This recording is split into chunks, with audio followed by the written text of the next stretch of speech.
It was a Friday at the West Loop campus, and the crowd and excitement were there for a STEM Symposium organized by the Physical Sciences Department. It is very important, as you know, that our President of the United States emphasized on STEM research also. As a nation, America as a nation needs more STEM researchers, STEM students. We need to increase the number of students in STEM research or STEM field. There are many growing companies that they require. They have many jobs opening, but they don't have the right number of applicants.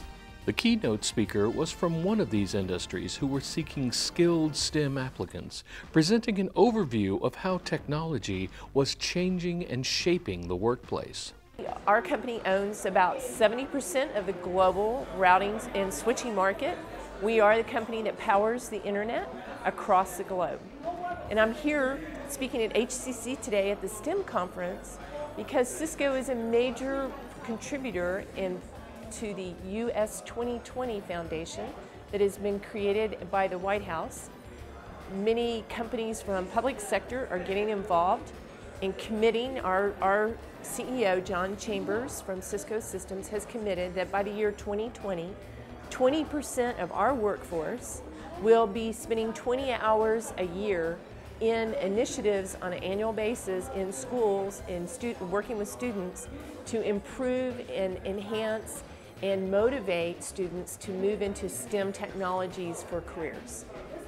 And Cisco is probably one of the #1 companies that brings the internet to you on an everyday basis, whether it's your cell phone or your laptop, or it's the sensor that controls your air conditioner at home.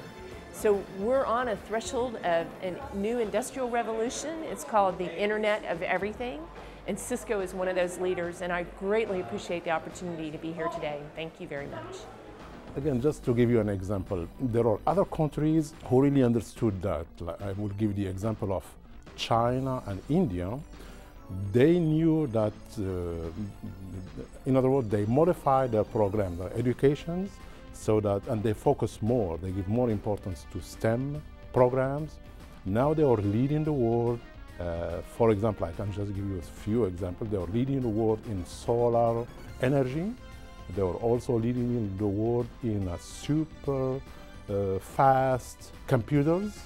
And I think that the United States has the ability to do that. And by promoting these type of symposiums, we will encourage our students to get into the program. Also seeking STEM applicants for a variety of intern positions and fellowships was NASA, ably represented by engineer Jerry Woodfill, in charge of alarm systems for the Apollo program. So on April 13th of 1970, I had my headset on. I was about to go home. My wife and kids lived not far from the Space Center, and I heard in my headset, "Houston, we've had a problem."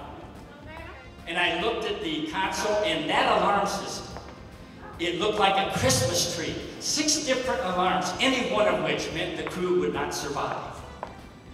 And for the next 4 days, our team pulled together, our STEM team pulled together, and we brought 3 men home alive that should not be living today, except for prayer, except for ingenuity, except for STEM-educated men and women of all nationalities that made it happen. Believe me that any person I requested, I asked them to participate. They were so happy to come. I even have to decline some of the applications because for one day you cannot do that much, but they probably will come next year. For HCC Beat, this is Randall Williams.